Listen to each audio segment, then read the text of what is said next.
जितने भी सब स्कूल के अधिकारी थे, जितने भी सब सेक्रेटरी थे, जलीस आदमी सब भाग गए।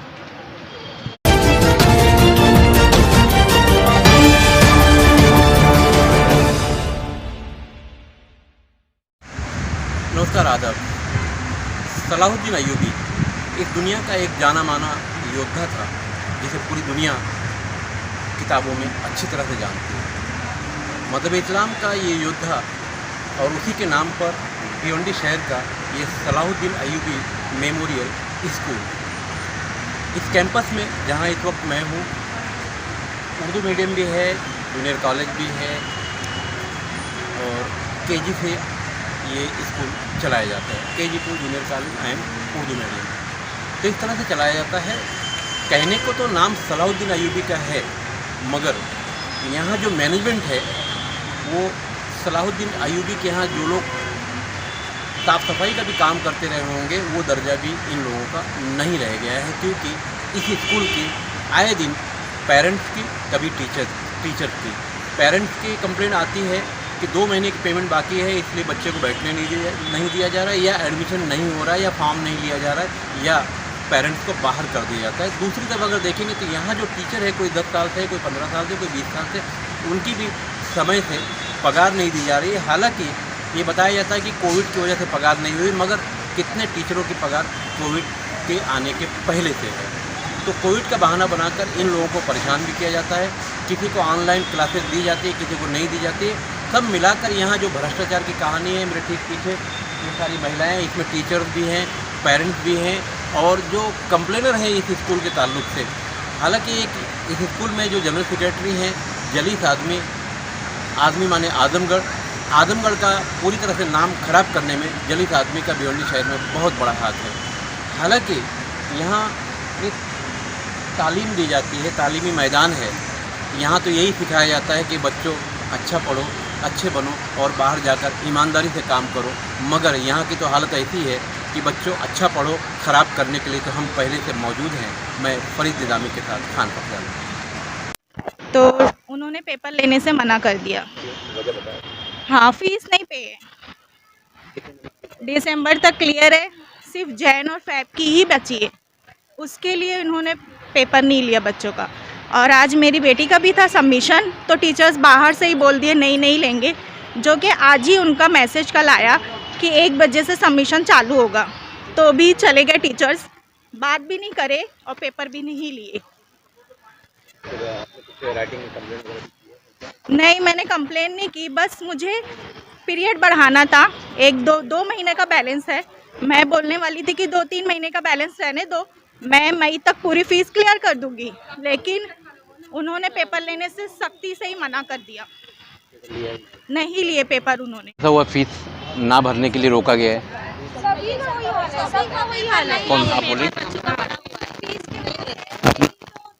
अपना नाम बताएं। नाम नहीं जाने। मेरी तो 2 बच्चे की फुल्ली पेड है, लेकिन एक बच्चा 3rd बी में है, उसकी नहीं है, उसकी अगस्त तक का भरी हुई है, लेकिन उसका भी पेपर नहीं लिए। वो लोग कुछ भी रियायत नहीं कर रहे कि चलो ठीक है 2 बच्चे की भरी है तो एक की नहीं बची है तो आगे भर देंगे। बिल्कुल रियायत नहीं है। अभी मैनेजमेंट कोई जवाब नहीं दे रहा है। कुछ जवाब नहीं देते वो लोग, पेपर ही नहीं लेते ना सीधे से बात करते हैं। मेरा नाम अम्मार खान है। हम लोग एक छोटा सा एनजीओ चलाते हैं जो एजुकेशन में काम करने की कोशिश कर रहा है। ठीक है, हम लोग के पास बहुत सारी कंप्लेंट्स आती है पेरेंट्स के ताल्लुक से कि उनको ज़बरदस्ती फीस भरवाई जा रही है, जबकि ये एडेड स्कूल है। उर्दू मीडियम जो है सलाहुद्दीन का, वो एडेड स्कूल है। यहाँ पे फीस तो क्या, डोनेशन तो क्या, फीस भी नहीं लगना चाहिए। ये लोग डोनेशन के साथ साथ में फीस भी ले रहे हैं, ज़बरदस्ती बच्चों को ऊपर यूनिफॉर्म थोप रहे हैं। ठीक है, ये तो एक करप्शन हो गया। दूसरा यहाँ का जो सबसे बड़ा मुद्दा था वो था खाड़ा खोड़ी का। जनरल रजिस्टर में यहाँ पे बहुत बड़ी खाड़ा खोड़ी की गई है, जिसको मतलब जैसे बहुत अलग अलग लोगों ने अलग अलग तरीके से शिकायत दर्ज की गई है। और इन मैडम को भी, नूतन खड़े मैडम जो है डिप्यूटी कमिश्नर भिवंडी म्यूनसिपालिटी की, उनको भी बहुत बड़ी जगह से फ़ोन आया है, जिसके चलते उन्होंने सरप्राइज इंस्पेक्शन किया था। लेकिन इनको जो सलाहुद्दीन मीडियम के जो स्टाफ है उनको ऑलरेडी जानकारी मिल गई थी कि फला इंस्पेक्शन होने वाला है करके। जितने भी स्टाफ थे सब भाग गए। जो यहाँ का सेक्रेटरी था जलीस आदमी, वो फट से, जैसी ये मैडम आए ऊपर गए, वो यहाँ से फट से भाग गया। ठीक है, और ये लोग जो यहाँ पे पीछे पेरेंट्स खड़े, इनको 2-2 महीने की फीस के लिए लोग मतलब परेशान कर रहे हैं। जो बेचारे लोग कर्जा लेके आए हैं, यहाँ पे टीचर्स है, 25 टीचर्स है जिनकी एक एक साल से सैलरी नहीं दी गई है। हम लोग उनकी भी लड़ाई लड़ रहे थे और उन टीचर्स लोग को सैलरी नहीं दी जा रही, जबकि हम लोग को ये 100% मालूम है कि भाई अप्रॉक्सीमेटली 100 एकड़ ज़मीन ये स्कूल का जो ट्रस्ट है ये खरीदी में खरीद चुका है। इनके पास प्रॉपर्टी खरीदने के लिए पैसे हैं, लोगों की सैलरी देने के लिए पैसा नहीं है। और ये बेचारे जो पेरेंट्स लोग हैं इनको इनके ऊपर जुल्म करने के मतलब जुल्म की इंतहा हो गई। ये बेचारे लोग मतलब खाने के, ये लोग खुद बता रहे कि इनके पास खाने के लिए पैसे नहीं है और इनको मतलब उधार मांग के और को क्या क्या सोना बेच के लोग पैसा लाके स्कूल में जमा करे। ये लोग पैसा जमा करने के लिए आए थे, लेकिन जब इंस्पेक्शन के लिए मैडम आए तो ये लोग भाग गए। जितने भी सब स्कूल के अधिकारी थे, जितने भी सब सेक्रेटरी थे, जलीस आदमी सब भाग गए। मेरा नाम अंसारी नौशाबा मोहम्मद साजिद जी। मैं सलाहुद्दीन अयूबी इंग्लिश मीडियम में पढ़ाती हूँ और 2001 से पढ़ा रही हूँ मैं वहाँ पर। जूनियर के जी की क्लास टीचर हूँ मैं जब से ही। और मसला ये है कि जब से लॉकडाउन लगा तो स्कूल तो बंद थी, लेकिन अगस्त में ऑनलाइन क्लासेस शुरू हो गई थी। जूनियर के जी की नहीं हुई थी क्योंकि 15 बच्चे ही थे। तो जब से बंद था ऑनलाइन, बाकी सारे बच्चों की चालू हो गई थी। सीनियर से लेके 10th स्टैंडर्ड तक का चल रहा था ये लोग का। तो ठीक है, सैलरी नहीं मिल रही थी तो कुछ नहीं बोला। लेकिन 2 महीना पहले से मेरी क्लास के भी ऑनलाइन क्लासेस शुरू कर दी गई है, लेकिन मुझे नहीं बताया गया, मुझे बुलाया ही नहीं गया कि आपकी क्लास है तो आप ले लो। दूसरी टीचर्स को देके मेरी क्लास को पढ़वा रहे हैं और जब मैंने उसके खिलाफ बोला तो मैडम मुझे ये बोल रहे हैं कि आपको बुलाएंगे अगर तो 15 बच्चों के लिए हमको आपको सैलरी देना पड़ेगी। तो मैंने कहा मैडम सैलरी तो वैसे भी आपको मुझे देनी ही चाहिए क्योंकि मैं तो यहाँ की टीचर हूँ, मेरा नाम ऑलरेडी रजिस्टर भी है और मैं आज से 20 साल पहले से पढ़ा रही हूँ और सेम क्लास में ही हूँ। तो बोले नहीं, जलीस सर का ऑर्डर है कि ऐसा नहीं करना है, इसीलिए हम आपको नहीं दे सकते आपकी क्लास में। चलेंगे, मैं जलीस सर के पास गए, जलीस सर से बताया कि जलीस सर ऐसा ऐसा मसला है। तो सर बोले अरे अभी तो फीस ही नहीं आई तो क्या हम आपको बिना काम करे पैसे दे दें? मैंने कहा सर बिना काम किए मैं पैसे कहाँ मांग रही हूँ, आप मुझे कुछ दूसरा काम दे दो या मेरी क्लास ही दे दो। मैं अपनी क्लास पढ़ाऊंगी तो आप मुझे जैसे सारे को हाफ सैलरी जा रही है वैसे मुझे भी दे दो, मुझे बहुत ज़रूरत है पैसे की। तो बोले नहीं नहीं भाई जाओ आप अपनी मैडम से बात करो, मैडम के पास जाओ, सर के पास भेजते, सर के पास जाओ, मैडम के पास। यही सारे मसले चल रहे थे। सैलरी मेरी 10,000 है और पिछले साल हम लोग को अप्रैल और मई की आधी आधी मिली जब लॉकडाउन था तो, और उसके बाद से तो मुझे तो एक भी पैसा नहीं मिला है अभी तक। मैं पिछले 5 साल से तो है ही 10,000 सैलरी।